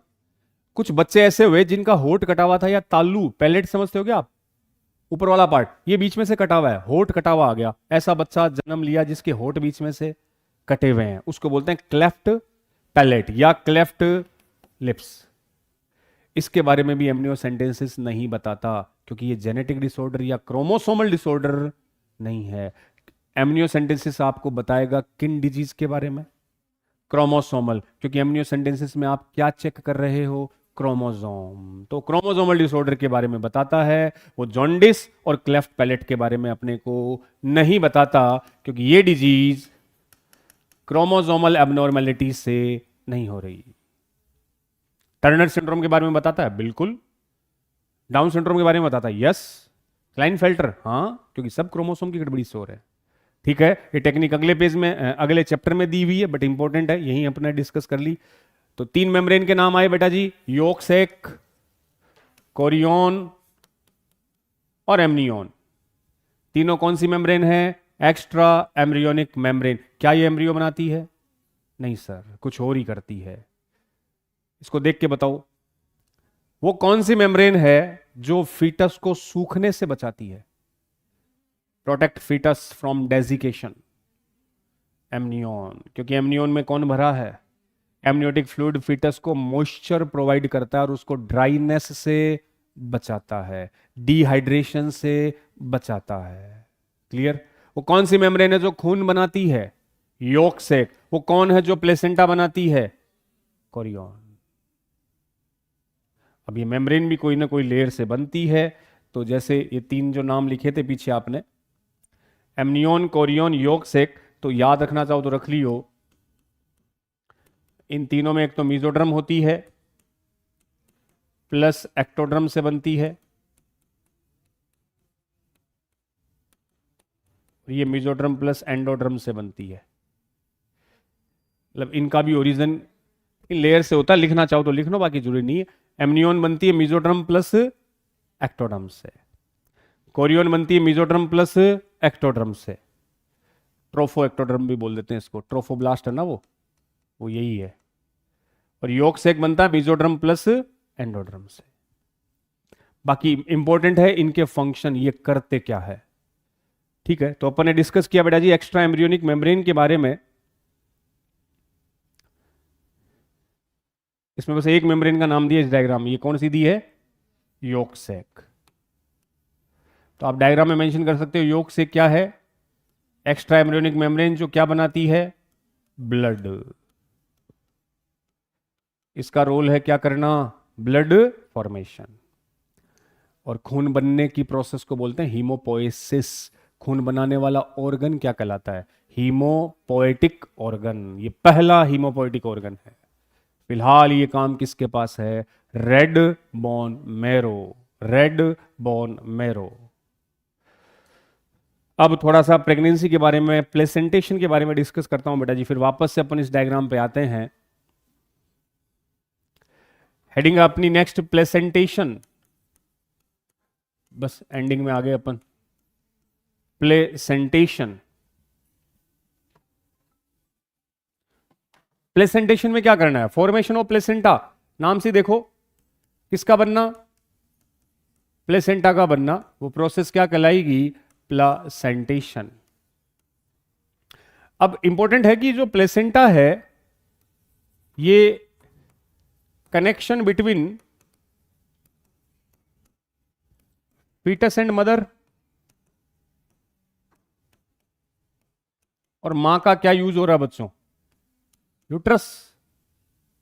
एनसीईआरटी लिखती है unit between, structural and functional unit between developing foetus and mother. तो मां और फीटस के बीच का कनेक्शन ही कौन है, प्लेसेंटा। एनसीईआरटी ने इसको यूनिट माना है, structural and functional unit between mother and developing foetus. हम बात कर रहे हैं इस प्लेसेंटा के फंक्शन। तो बताइयो प्लेसेंटा क्या क्या करता होगा, मां और फीटस के बीच में कोई भी चीज का एक्सचेंज हो रहा है वो किससे होता होगा, प्लेसेंटा से। अरे एक तरफ तो फीटस है, एक तरफ तो ये फीटस है, ये रहा, ये कौन सा अजीबोगरीब फीटस है सर, मान लो बेटा जी ये फीटस है, इधर मां का क्या है, यूट्रस है, और बीच में क्या आ गया, बीच में ये कौन आया, प्लासेंटा आया। अब फीटस को चाहिए ऑक्सीजन, कहां से लेगा, पहले यूट्रस से आएगी प्लेसेंटा के पास, फिर प्लेसेंटा से कहां गई, फीटस के पास। फीटस को चाहिए खाना, तो यूट्रस से मां ने किसको दिया, प्लेसेंटा, और प्लेसेंटा से गया फीटस के पास। फीटस ने O2 लेकर के क्या बनाई, CO2। CO2 किसको मिली, प्लेसेंटा, और प्लेसेंटा से गई मां के पास। हमें न्यूट्रिशन प्लेसेंटा से मिलता है, ऑक्सीजन प्लेसेंटा से मिलती है। जो फालतू की चीजें हम बनाते हैं वो सीधे किसको दे दो, मां को। तो मां और हमारे बीच का कनेक्शन ही कौन है, प्लेसेंटा। तो मैं बोलूं प्लेसेंटा प्रोवाइड करता है न्यूट्रिशन, प्लेसेंटा हेल्प करता है गैसियस एक्सचेंज में, O2 CO2 का एक्सचेंज करता है, प्लेसेंटा हेल्प करता है रिमूवल इन वेस्ट प्रोडक्ट, करता ही है। जो CO2 वगैरह तुमने बनाई, सूसू वूसू हमने किए, वो हम थोड़ी रखते हैं, सीधे किसको देते हैं, मां को। मां जाने उसका काम जाने। तो जन्म के बाद भी मां ही क्लीन करती है, पहले भी करती है भैया, अपनी तो पूरी प्रोटेक्शन मां के पास ही है। तो न्यूट्रिशन दिया, गैसेस को एक्सचेंज किया और वेस्ट को रिमूव किया, ये सब काम प्लेसेंटा के। और चौथा मेन काम, placenta act as endocrine tissue, endocrine लिखा मतलब क्या करता होगा, हार्मोन्स रिलीज करता है। तो प्लेसेंटा सिक्रीट करता है बेटा जी कुछ स्पेसिफिक हार्मोन्स। बताएगा कोई प्लेसेंटा से कौन से हार्मोन, प्लेसेंटा से कौन से हार्मोन आते हैं?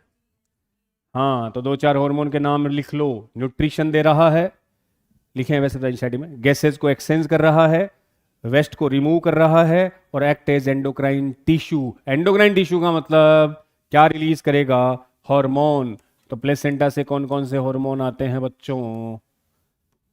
5 हार्मोन के नाम, HCG, HPL, रिलैक्सिन, एस्ट्रोजन और प्रोजेस्टेरॉन।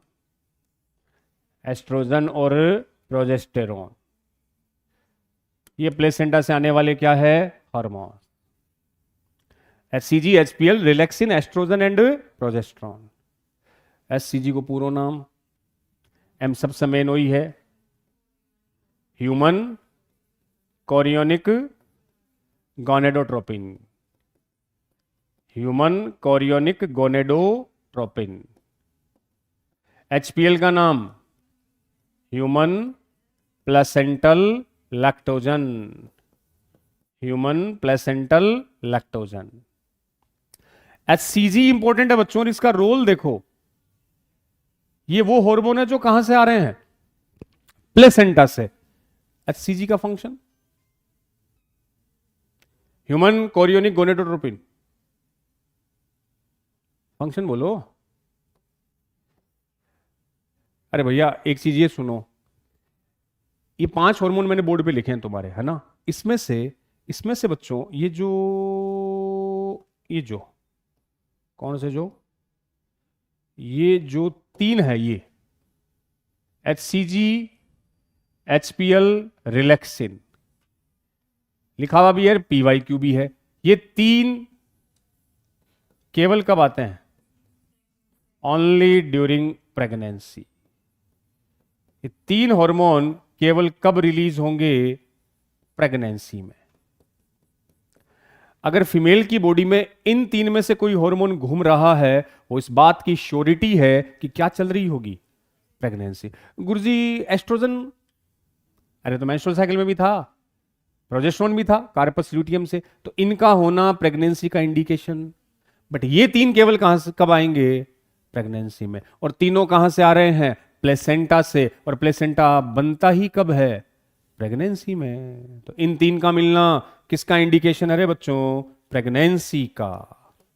अब सुनो मैं फंक्शन बताऊं। HCG, इसका वेरी इंपॉर्टेंट फंक्शन, ये स्टिमुलेट करता है secretion of estrogen and progesterone. गौर से सुनियो, प्रेगनेंसी चल रही है, 9 महीने की प्रेगनेंसी। किस हार्मोन को अपर लेवल पे रहना है, प्रेगनेंसी को सपोर्ट करने वाला कौन है, प्रोजेस्टेरोन। अगर 9 महीने के टाइम, 9 महीने में कभी भी फीमेल में प्रोजेस्टेरोन अगर कम हो जाए तो प्रेगनेंसी कंटिन्यू, और बच्चे का टाइम से पहले बाहर आना, एबॉर्शन। तो प्रोजेस्टेरोन का लेवल कम होने से क्या हो सकता है, एबॉर्शन। तो 9 महीने तक किसको टॉप पे रखना है, प्रोजेस्टेरोन को। इसलिए कई बार डॉक्टर प्रेगनेंसी में फीमेल को प्रोजेस्टेरोन की गोलियां भी देता है, ताकि हार्मोन का लेवल किसी भी रीजन से कम ना हो। और ये जिम्मेदारी कौन उठा रखी है, प्रेगनेंसी चल रही है, HCG आ रहा है, इसने बोला इन दोनों का सिक्रीशन करते रहो, एस्ट्रोजन और प्रोजेस्टेरोन, ये कम होने नहीं चाहिए। दूसरा, वो नेगेटिव फीडबैक होता है आपकी बॉडी में। नेगेटिव फीडबैक एक लेवल होता है, ये है लोअर लेवल, ये है अपर लेवल। जब कोई भी हार्मोन लोअर लेवल से नीचे हो जाएगा तो उसका सिक्रीशन बढ़ जाएगा, और बढ़ते बढ़ते वो लेवल कहां जाए, अपर लेवल। इसके ऊपर चला जाएगा तो सिक्रीशन कम हो जाएगा। तो उसको मेंटेन रखते हैं, एक लेवल में बैलेंस रखते हैं, इसी को फीडबैक बोलते हैं। भाई लोअर से कम होते ही सिक्रीशन बढ़ जाएगा, और नॉर्मल से ज्यादा होते ही सिक्रीशन कम हो जाएगा। इसलिए जब आप कोई भी चीज लिखते हो ना, जैसे तुमसे पूछे ब्लड में शुगर का कितना लेवल होता है, तो ऐसे लिखते हैं, 80 से 100 मिलीग्राम, एक लोअर लेवल लिखते हैं, एक अपर लेवल। तुमसे पूछे ब्लड में यूरिया कितना होता है, तो लिखते हैं 17 से 30 मिलीग्राम। मतलब दो, एक लोअर लेवल देते हैं, एक अपर लेवल। तुम्हारा बीपी कितना होता है, ऐसा ही कुछ लिखते हैं, upper level and lower level. तो कभी भी कोई चीज जब लोअर लेवल से नीचे चली जाए तो उसका सिक्रीशन बढ़ जाएगा, अपर को क्रॉस कर दे तो सिक्रीशन कम हो जाएगा। तो बॉडी ऑटोमेटिकली उसको क्या करती है, बैलेंस, दैट्स कॉल्ड फीडबैक। अगर ऐसा नहीं कर पाए तो डिजीज हो जाएगी। लोअर से कम हो जाएगा तो हाइपो सिक्रीशन, बढ़ जाएगा तो हाइपर सिक्रीशन। बैलेंस नहीं कर पाने से डिजीज हो जाती है बेटा जी। तो ठीक है, ये मेंटेन करेगा प्रोजेस्टेरोन और एस्ट्रोजन को, जितना चाहिए उतना ही रहेगा। एक और इसका यूज है आउट ऑफ एनसीईआरटी, HCG का इस्तेमाल करते हैं इन प्रेगनेंसी टेस्ट, जिसको ग्रेविडेक्स टेस्ट भी बोलते हैं।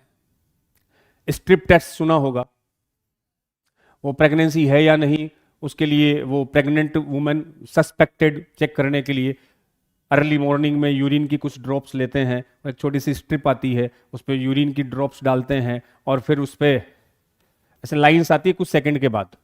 अगर ऐसी एक लाइन आ जाए, सॉरी ब्लू तो नहीं, पिंक आती है, पहले ब्लू लाइन आती थी, फिर फीमेल ने अपोज किया नहीं ब्लू नहीं चाहिए पिंक चाहिए, तो फिर लाइन कैसे आने लगी, पिंक। आजकल पिंक लाइन आती है। अगर एक पिंक लाइन आई तो क्या मानते हैं, नेगेटिव। अगर उसमें दो पिंक लाइन आ गई तो टेस्ट क्या हो गया, पॉजिटिव। मतलब उस प्रेगनेंसी किट जो होती है वो, उस किट वो कौन से हार्मोन को चेक करती है, HCG। प्रेग्नेंट वुमन के यूरिन में कौन सा हार्मोन आता है, HCG। HCG है, इसका मतलब कौन है, क्योंकि ये तो तभी आएगा जब क्या होगी, प्रेगनेंसी। तो HCG को यूज करते हैं फॉर प्रेगनेंसी टेस्ट कंफर्मेशन के लिए। HPL का फंक्शन देख लो बेटा जी, देख लो क्या नाम ही क्या रहा है, लैक्टोजन। लैक्टोजन मतलब मिल्क शुगर, ये मिल्क सिंथेसिस में हेल्प करता है। वैसे ये काम मेनली प्रोलैक्टिन का होता है, बट ये उसका हेल्पर है, हेल्प करता है।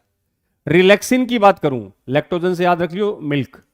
रिलैक्सिन किसी न किसी को रिलैक्स करेगा, किसको, जब हम मां के पेट के बाहर आते हैं ना बर्थ के टाइम, तो ये गर्डल कौन सी थी, पेल्विक गर्डल। पेल्विक गर्डल में एक बोन आई थी प्यूबिक, प्यूबिक बोन का जॉइंट क्या था, प्यूबिक सिम्फाइसिस। उस सिम्फाइसिस को ये क्या करेगा, रिलैक्स, लूज, ताकि फीटस इजीली क्या सके बाहर।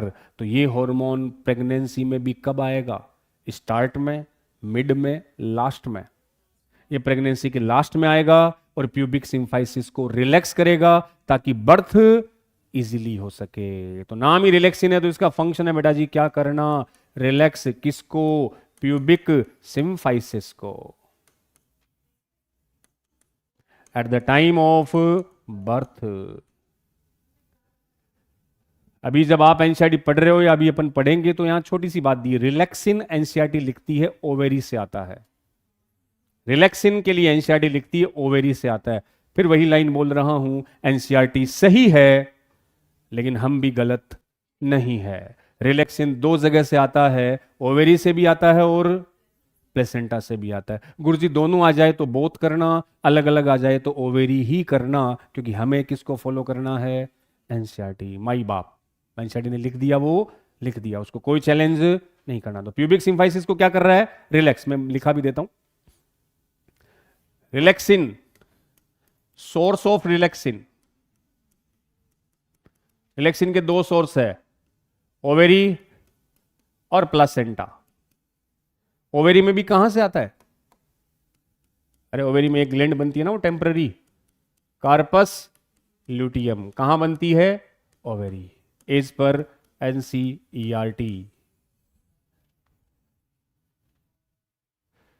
रिलैक्सिन के दो सोर्स है, प्लेसेंटा एंड ओवेरी। ओवेरी में कहां से आएगा वो, कॉर्पस ल्यूटियम से।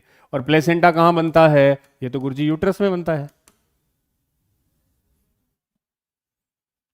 एस्ट्रोजन और प्रोजेस्टेरोन तो वही प्रेगनेंसी हार्मोन जो हर वो काम करता है जो प्रेगनेंसी को क्या रखे, मेंटेन।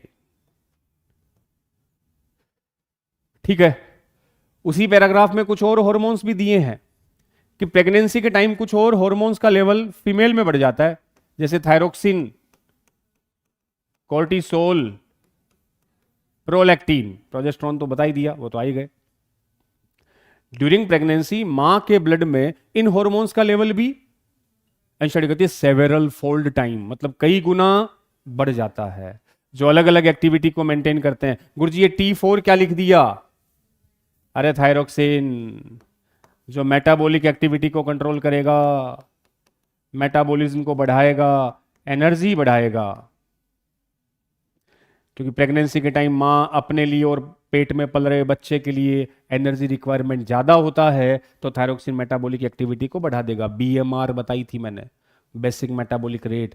कोर्टिसोल कुछ ऑर्गन्स के डेवलपमेंट में हेल्प करता है, ऑर्गन्स के डेवलपमेंट में हेल्प करेगा, जैसे लंग्स के डेवलपमेंट में हेल्प करता है, फेफड़े वेफड़े डेवलप कराएगा।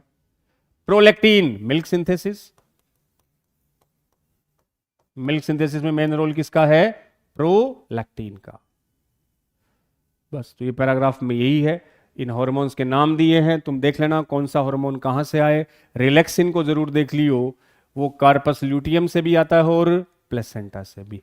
कार्पस ल्यूटियम कहां? ओवेरी में। प्लेसेंटा कहां? यूट्रस में। उसके अलावा भी कुछ हार्मोन्स का लेवल प्रेगनेंसी के टाइम मां के ब्लड में बढ़ जाता है।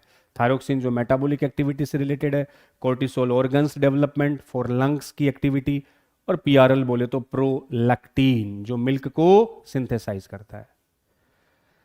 अब एक डायग्राम में अम्बिलिकल कॉर्ड भी लिखा है बच्चों, एक वो चीज भी सुन लो। अम्बिलिकल कॉर्ड क्या होती है? देखा ना, टाबर को जन्म हो तो भाई एक अपने नेवल नाभि से एक धागा, नाड़ बोलते हैं, बर्थ के बाद उस नाड़ को कट कर देते हैं, वो नाड़ ही क्या है? Umbilical cord. तो प्लेसेंटा क्या होता है?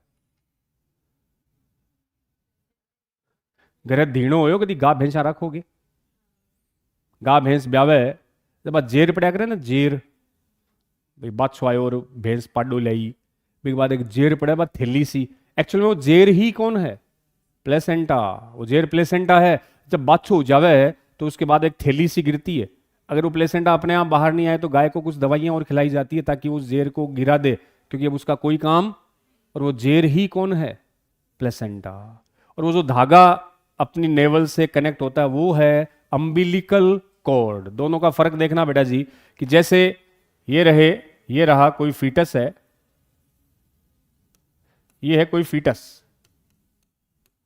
और इधर बेटा जी ये मान लो ये है प्लेसेंटा, ये है प्लेसेंटा, इधर है मां का यूट्रस, मैटरनल यूट्रस। तो मां और फीटस के बीच कौन है? मां से ऑक्सीजन आई तो किसको मिली? प्लेसेंटा से फीटस को मिली। मां से ऑक्सीजन न्यूट्रिशन आया वो प्लेसेंटा से मिला, CO2 यूटी इससे गई। अब प्लेसेंटा से फीटस को जो स्ट्रक्चर जोड़ती है, ये वाली स्ट्रक्चर, ये है अम्बिलिकल कॉर्ड, ये है अम्बिलिकल कॉर्ड। तो पहली बात क्लियर कर लो, अम्बिलिकल कॉर्ड की पोजीशन जो फीटस को मां से जोड़े कि फीटस को प्लेसेंटा से जोड़े? प्लेसेंटा से। तो ध्यान रखना अम्बिलिकल कॉर्ड होगी बेटा जी बिटवीन प्लेसेंटा एंड फीटस। ये प्लेसेंटा को किससे जोड़ती है? फीटस से। और इसके अंदर होती है वो आर्टरी वेन्स होती है, बस ब्लड वेसल्स होती है इसके अंदर ऐसे। तो अम्बिलिकल कॉर्ड में होती है ब्लड वेसल्स प्रेजेंट, इसमें अम्बिलिकल आर्टरी भी है, इसमें अम्बिलिकल वेन भी है,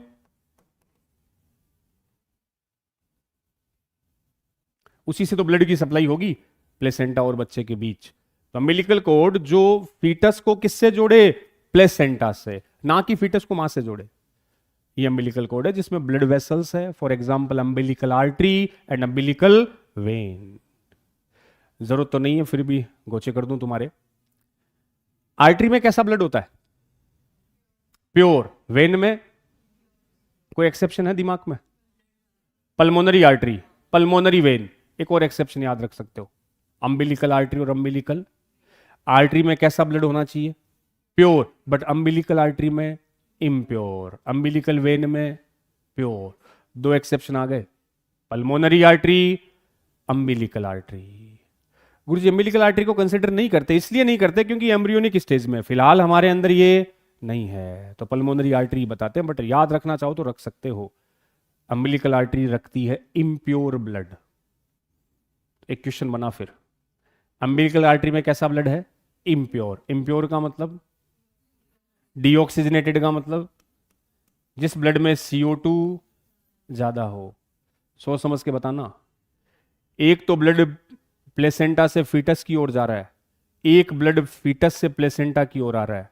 अम्बिलिकल आर्टरी में ब्लड किधर से किधर जाएगा? फीटस से प्लेसेंटा, क्योंकि उस ब्लड में कौन ज्यादा होगी? CO2। और वो इम्प्योर ब्लड किस में आएगा? अम्बिलिकल आर्टरी में। ठीक है, याद रखना चाहो तो एसेसरी चीजें हैं, नहीं रखो तब भी चलेगा।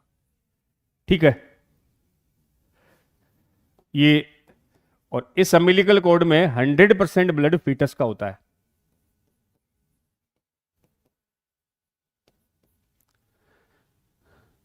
पूछे अम्बिलिकल कॉर्ड में किसका खून है? मां का, बच्चे का, दोनों का 50-50? नहीं, 100% किसका? बच्चे का। ये भी बॉडी फ्लूइड की लाइन समझा रहा हूं तुम्हें। ये बीच में कौन आया है? प्लासेंटा। ध्यान देना, प्लेसेंटा कभी भी मां और बच्चे के खून को मिक्स होने नहीं देता। जिधर मां की साइड है उधर तो ब्लड मां का होगा, बच्चे वाली साइड में ब्लड बच्चे का होगा। तो भैया अम्बिलिकल कॉर्ड तो फीटस की साइड है ना, तो इसमें 100% ब्लड किसका है? फीटस का। कभी भी प्लेसेंटा मदर और फीटस के ब्लड को मिक्स होने नहीं देगी, सेपरेट रखेगी। इससे जुड़ी हुई एक डिजीज पढ़ी थी आपने, एरिथ्रोब्लास्टोसिस फिटेलिस। Erythroblastosis fetalis. ठीक है, अब ये सारा ज्ञान आपको इस पैराग्राफ में मिलेगा बच्चों। ये हेडिंग है प्रेगनेंसी एंड एम्ब्रियोनिक डेवलपमेंट। पढ़ डालो इसको। After implantation finger like projection trophoblast पे अपीयर हो गए थे। उन फिंगर लाइक प्रोजेक्शन को क्या कहा? कोरियोनिक विलाई, जो यूट्राइन टिश्यू और मैटरनल ब्लड से सराउंडेड हो गए, मां का ब्लड टिश्यू उनके साथ आ गया। The chorionic villi and uterine tissue become interdigitated. Interdigitated का मतलब ऐसे फिंगर का लाइक इंटरडिजिटेड, फंस गए एक दूसरे में, यही है placenta. With each other and jointly form a structural and functional unit underline between foetus and maternal blood body is called placenta. दोनों के बीच की यूनिट को ही क्या कहा? प्लेसेंटा। प्लेसेंटा फैसिलिटेट करता है supply of oxygen, nutrient, CO2 और waste को हटाएगा। ये placenta is connected to the embryo through umbilical cord which help in the transport of substance to and from the embryo. जाएंगे और आएंगे इसी से। Placenta also act as endocrine tissue, जहां से HCG, HPL, एस्ट्रोजन और प्रोजेस्टोजन, ये progesterone ही है। In the later phase of pregnancy, देखियो बेटा जी अंडरलाइन, प्रेगनेंसी की कौन सी फेज में? लास्ट में, जब क्या होने वाला है? बर्थ। तब कौन सा हार्मोन आएगा? रिलैक्सिन। ये बर्थ करवाता तो लास्ट में आएगा। कहां से बोला है? ओवेरी में भी कहां से? From corpus luteum. Corpus luteum से आता है, ओवेरी में होता ही है। कुछ और हार्मोन्स का लेवल भी बढ़ता है, उससे पहले बोल दिया। लेट्स रिमेंबर ये तीनों hormone underline, HCG, HPL, relaxin, केवल कब आएंगे? प्रेगनेंसी। इनके अलावा कोर्टिसोल, प्रोलैक्टिन, थायरोक्सिन का भी level several fold time maternal blood में इंक्रीज हो जाता है, कई गुना बढ़ जाता है। ये सब सपोर्ट करते हैं फीटस की ग्रोथ, मेटाबॉलिक चेंजेस और मेंटेनेंस ऑफ प्रेगनेंसी में हेल्प करते हैं। प्रोजेस्टेरोन का काम ही प्रेगनेंसी को मेंटेन रखना है। फिर ये डायग्राम है, तो इस डायग्राम में देख लियो एक दो बातें बेटा जी। ये जो फीटस है ना, एम्ब्रियो, ये रहा, ये umbilical cord with its, umbilical cord में कौन सी वेसल है? आर्टरी भी है और वेन भी है। ये रहा प्लासेंटा विलाई, कोरियोनिक विलाई जो प्लेसेंटा बना रहा है, एम्ब्रियो हो गया। एक यहां वर्ड देखना, plug of mucus in cervix. ये प्लग दिख रहा बच्चों? ये कुछ नहीं होता, ये क्या है कि जब हम मां के पेट में ना, इस चीज को सुनियो, एनसीईआरटी में दिया हुआ है तो तुम्हें तो पता होना चाहिए ना। ये पार्ट कौन सा था? सर्विक्स। सर्विक्स के अंदर जो म्यूकस है वो जम जाता है। म्यूकस जम गया, कोगुलेट हो गया, क्लोट हो गया। जमने से ये जो सर्विक्स का रास्ता है ये ब्लॉक हो गया। इसका फायदा ये हुआ कि जो फीटस है वो टाइम से पहले बाहर नहीं आ सकता, इस रास्ते को बंद कर दिया ताकि फीटस पहले बाहर ना आए। क्या तुम बता सकते हो इस म्यूकस के प्लग को किस हार्मोन ने बनाया होगा? प्रोजेस्टेरॉन। प्रोजेस्टेरॉन हर वो काम करता है जो प्रेगनेंसी को सपोर्ट करे, तो इस म्यूकस के प्लग को बनाने वाला भी कौन है? प्रोजेस्टेरॉन। उसने रास्ता बंद करवा दिया ताकि फीटस बाहर, फीटस अंदर ही रहेगा, मतलब प्रेगनेंसी रहेगी। तो गुरुजी जब जन्म होगा तो क्या होगा? बर्थ के टाइम प्रोजेस्टेरॉन का लेवल कम, प्रोजेस्टेरॉन कम होते ही ये जो म्यूकस जमा हुआ था डिसॉल्व, रास्ता गया खुल और फीटस मां की बॉडी के बाहर। तो इस म्यूकस प्लग को मेंटेन रखने वाला लिख सकते हो कौन होगा? प्रोजेस्टेरॉन, जो फीटस को टाइम से पहले बाहर आने नहीं देगा। नेक्स्ट पैराग्राफ तुम्हें पढ़ना है। 9 महीने की प्रेगनेंसी में क्या क्या चेंज आते हैं। उसमें पूछा है कि ह्यूमन प्रेगनेंसी कितने मंथ की है? 9 मंथ की, ठीक है। उस प्रेगनेंसी में क्या क्या चेंज आएंगे मैं बोल रहा हूं, तुम पढ़ लो। ये पैराग्राफ है शायद, what are the major changes, यही है क्या? 9 मंथ की जो प्रेगनेंसी है उसमें क्या क्या चेंज आते हैं तो देख लेना। पहले मंथ में सबसे पहले हमारी क्या स्टार्ट होगी? Heart beat. और बच्चों फीटस की हार्ट बीट कितनी होती है? अपने जितनी की कम ज्यादा 140 पर मिनट, अपने से जस्ट डबल होती है। फीटस की हार्ट बीट 140 पर मिनट। आपको पता ना, बॉडी साइज के इनवर्सली प्रोपोर्शनल, बॉडी साइज छोटी होगी हार्ट बीट उतनी ही ज्यादा। तो फीटस की हार्ट बीट 140 होती है, जिसको हम सुन सकते हैं किससे? स्टेथोस्कोप से। डॉक्टर गले में क्या डाल के घूमता है? स्टेथोस्कोप। तो पहले मंथ में बस यही क्वेश्चन बनते हैं, फर्स्ट मंथ में क्या चालू करनी है? Heart beat. जब हम हुए 2 महीने के तो डेवलप हो गए डिजिट एंड लिम्स, अंगुलियां और हाथ पैर डेवलप हो गए। जब हुए 3 महीने के तो एक्सटर्नल जेनाइटेलिया और बॉडी में अलग अलग सिस्टम डेवलप हो गए। जब हुए 5 महीने के तो लाते मारनी चालू कर दी। लाते मारनी चालू करने का मतलब first movement of foetus. Foetus की पहली मूवमेंट कौन से महीने में? 5वें महीने में। और सिर पर आ गए बाल, सिर पर आ गए बाल सबसे पहले आते हैं, इसीलिए पहले जाते हैं। 5वें महीने में आ गए, सिर पे बाल आ गए। 6ठे महीने के लास्ट में बताते हैं पूरे शरीर पे बाल आ गए। आईलैसेज, आईलैसेज क्या होती है? आईलैसेज क्या होती है? अरे तुम रुको, बैरू बैठे मेरे, बताओ आईलैसेज क्या होती है? Any difference between eyebrow and eyelashes? हाँ, ऊपर नहीं तो आईब्रो ओवर, पलकों के बाल आईलैसेज, चलो पता है इनको। आईलैसेज, मस्कारा इज रिलेटेड विद आईलैसेज, ठीक है। तो आईलैसेज हो गया ना, पलकों के बाल आ गए, आईलैसेज 6ठे महीने में आ गए। और एनसीडी कहती है आई लिड सेपरेट हो गई, उसका मतलब आंखें खुल गई। खुली तो तुम्हारी अभी भी नहीं, आंखें नहीं खुली अभी भी, तुम्हें अंधेरे में जी रहे हो। आंखें खुलने मतलब दोनों आईलिड चिपकी हुई थी, अपर और लोअर आईलिड सेपरेट हो गई, मतलब आंखें खुल गई 6ठे महीने में। तो 6ठे महीने के लिए 3 बातें लिखी है पूरे बॉडी पर, body covered with hair, eyelashes and eyelids separate. फिर सीधा 9वां महीना आ गया, foetus fully develop and ready to birth, delivery. तो फिर सुन लो, पहले महीना हार्ट बीट। तो सबसे पहला डेवलपिंग फिटस का पहला साइन क्या है? हार्ट बीट, जिसको डॉक्टर सुन सकता है किससे? स्टेथोस्कोप से। जब हम हुए 2 महीने के तो लिम्स और डिजिट, अंगुलियां हाथ पैर आ गए। तीसरे महीने के लास्ट तक एक्सटर्नल जेनाइटेलिया और बॉडी के कई सिस्टम डेवलप हो गए। 5वां महीना लिखा है first movement of foetus and सिर पर आ गए बाल। महीना आया 6th, उसके एंडिंग में आई लैसेज, आई लीड सेपरेट और पूरी body covered with hair. 9 month के एंड तक foetus fully develop and ready to delivery. तो इंपॉर्टेंट पैराग्राफ है भैया, पूछ सकते हैं पहली मूवमेंट कौन से महीने में आई? 5वें महीने में, ऐसे क्वेश्चन। हार्ट बीट 140 पर मिनट। अब ठीक है, ह्यूमन की प्रेगनेंसी तो कितने महीने की है? 9। 3 पूछे आपसे, कुत्ता, बिल्ली, हाथी, इनका प्रेगनेंसी टाइम एनसीईआरटी ने पूछा है, पूछा तो तुम्हें आना चाहिए। हाथी की तो लिख लियो साइड में, 610 दिन के लगभग बताते हैं। कुत्ता 60 to 65 डेज, बिल्ली की लगभग 50 से 55 दिन बताते हैं। और ह्यूमन की 9 महीना तो लिखा, उसको 280 दिन भी लिख सकते हो। 280 डेज के लगभग बताते हैं, 270 टू 280 डेज, बोले तो 9 मंथ। एक बार पूछा था इनको डिक्रीजिंग ऑर्डर में जमाओ, तुम्हें पता होगा तभी तो जमा पाओगे।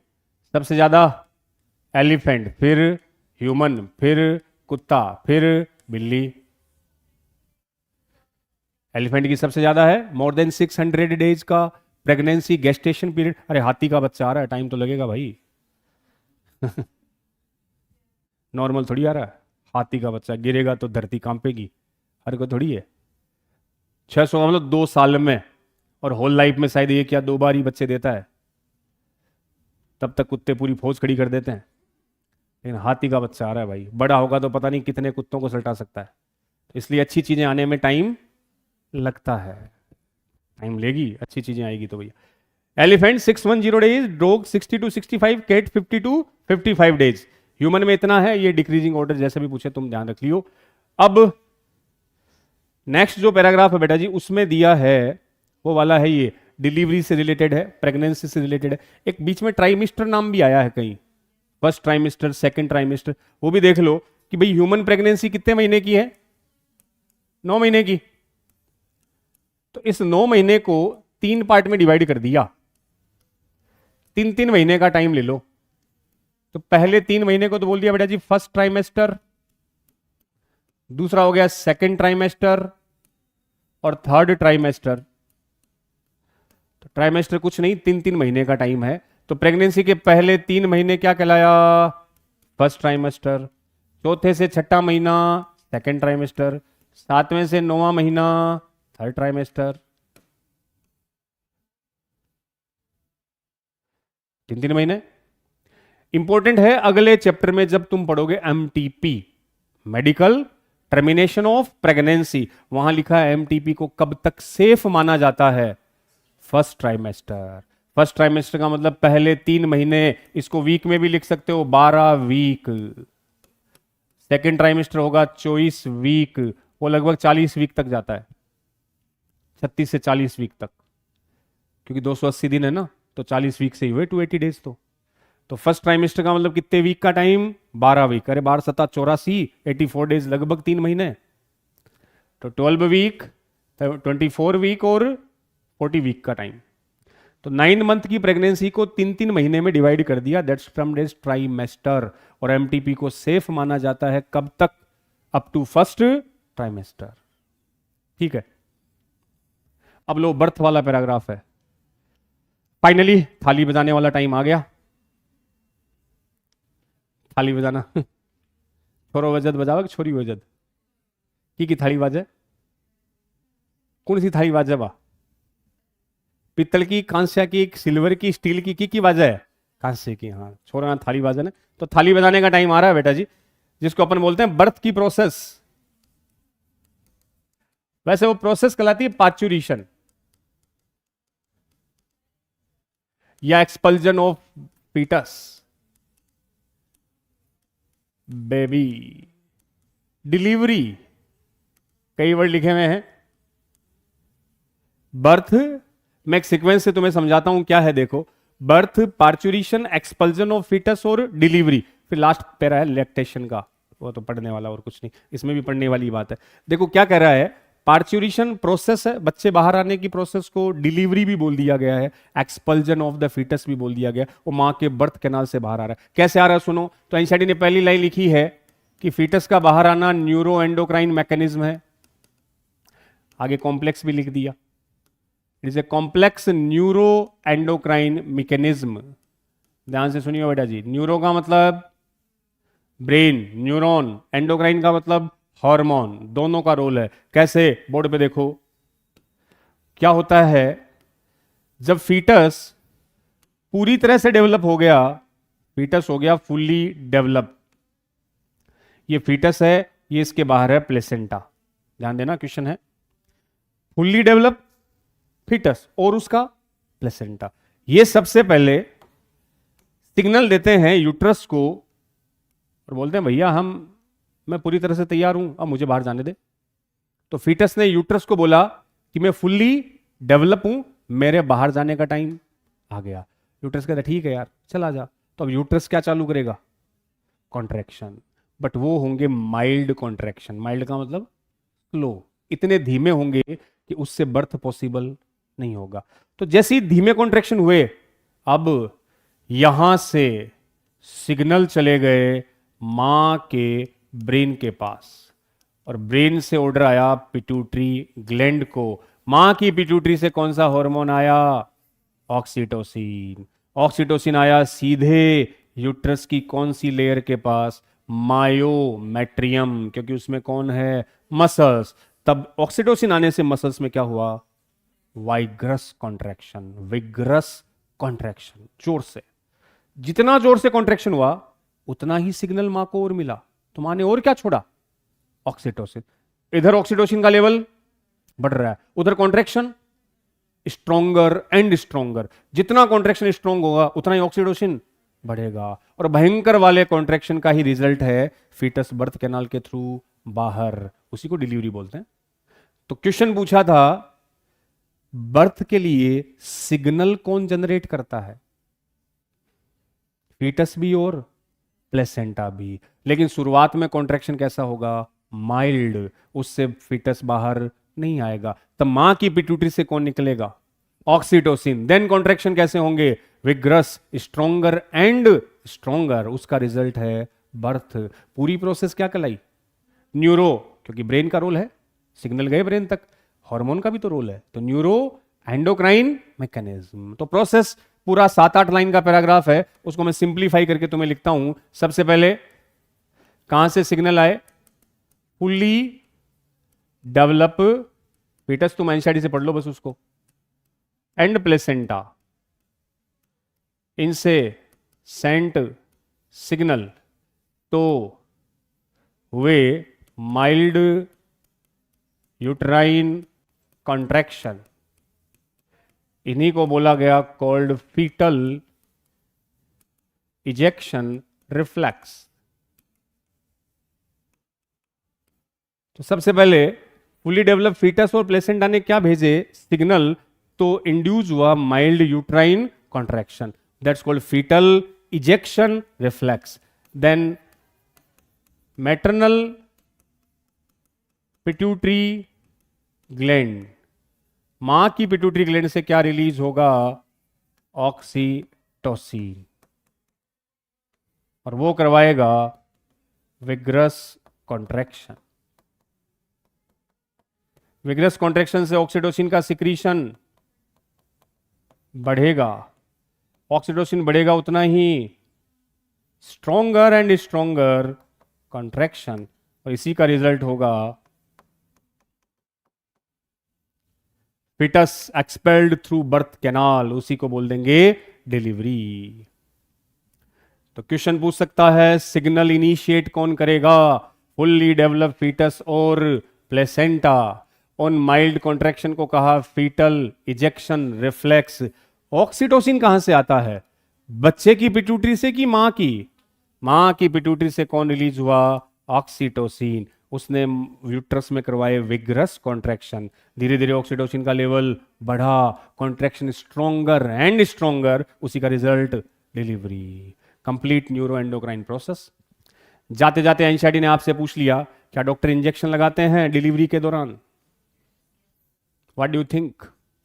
क्या तुम सोचते हो doctor induce to delivery use करता है इंजेक्शन? यस, करता है।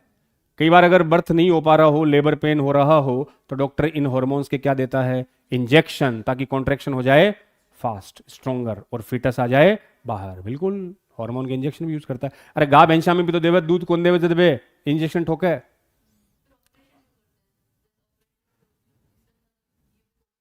हाँ, तो ये फाइनली सिजेरियन में होता है। डॉक्टर मोस्टली सिजेरियन ही करते हैं। कुछ बातें तुम डॉक्टर बनने के बाद ही समझोगे। ये भी सही है कंसेप्ट। एक और कंसेप्ट है, तो तुम खुद बन जाओगे तो पता चलेगा। मेन कंसेप्ट है। हाँ, बाकी हार्मोन के इंजेक्शन भी यूज होते हैं। कुछ चीजें खुद बनो, मेलोडी खाओ, खुद जान जाओ, खुद डॉक्टर बनो और कंसेप्ट क्लियर करो, कुछ बातें हैं जो खुद जानना। तो फीटल इजेक्शन रिफ्लेक्स हो गया, और वो मैटरनल पिट्यूटरी ग्लैंड से क्या रिलीज होगा? ऑक्सीटोसिन, जिसने क्या करना है? विग्रस कॉन्ट्रैक्शन, और ऑक्सीटोसिन का सिक्रेशन बढ़ा, कॉन्ट्रैक्शन स्ट्रॉन्गर एंड उसी का रिजल्ट है डिलीवरी। तो सिग्नल जनरेट करेगा फुल्ली डेवलप फीटस और प्लेसेंटा, दोनों दोनों। ये वाला पैराग्राफ है, ये वाला, ये रहा। द सिग्नल सबसे पहले कहां से आएगा? फुल्ली डेवलप फीटस और प्लेसेंटा से। और ये कॉम्प्लेक्स कैसी मैकेनिज्म है? Neuro endocrine mechanism. वो माइल्ड कॉन्ट्रैक्शन को क्या कहूंगा? Foetal ejection reflex. वो ट्रिगर करता है मैटरनल पिट्यूटरी से क्या रिलीज करवाने को? ऑक्सीटोसिन। ऑक्सीटोसिन एक्ट करता है यूटेराइन की मसल, और वो मसल की लेयर कौन सी थी? मायोमेट्रियम। और स्ट्रॉन्गर यूटेराइन कॉन्ट्रैक्शन, ये सारा वही है। लास्ट में पूछा है सून after the infant is delivered, वही सेम चीज। बादशाह बाहर आया, बादशाह के जन्म के तुरंत बाद बादशाह आई मान लो, क्योंकि तुरंत बाद क्या आ गया? प्लेसेंटा, जेर आ गई। सेम वही चीज, जैसे ही हम बाहर आए तुरंत soon after the infant is delivered the placenta is also expelled out of the uterus. अब प्लेसेंटा का कोई काम नहीं है, वो भी बाहर निकल गया। What do you think? The doctor inject to induce delivery? Yes, hormonal injection use करते। तो फर्स्ट बर्थ के टाइम बेटा जी सबसे पहले कौन बाहर आया? फीटस बाहर आया। फीटस के बाद कौन बाहर आया? पीछे पीछे प्लेसेंटा आ गया। तू जहां मैं वहां। तो पहले फीटस फिर अब उसका कोई काम ही नहीं है। फीटस का बाहर आना क्या कहलाया? बर्थ। और प्लेसेंटा का बाहर आना कहलाया आफ्टर बर्थ। पहले कौन आएगा? फीटस। हमारा बाहर आना बर्थ। पीछे पीछे कौन आ लिया? प्लेसेंटा का बाहर आना। अरे बर्थ के बाद हो रहा है तो क्या कह दिया? After birth. और वैसे सबसे पहले फीटस से भी पहले फ्लूइड बाहर आता है। कौन सा फ्लूइड? Amniotic fluid. वेजाइनल पोर से एमनियोटिक फ्लूइड आने लग जाता है तो इंडिकेशन मिल जाएगा कि अब बर्थ होने वाला है। तो पहले एमनियोटिक फ्लूइड, फिर बच्चा, फिर प्लेसेंटा। बच्चे का बाहर आना बर्थ, प्लेसेंटा का बाहर आना आफ्टर बर्थ। बस।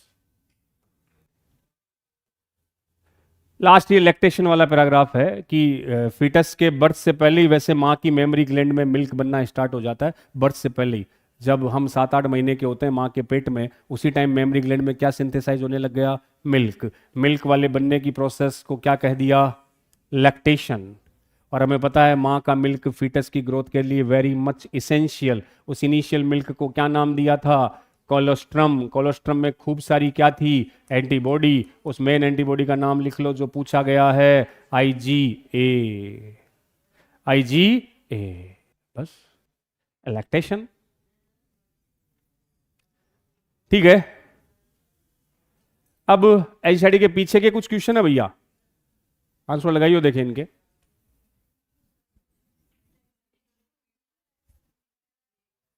Human reproduce sexually, humans are, ये क्या होता है?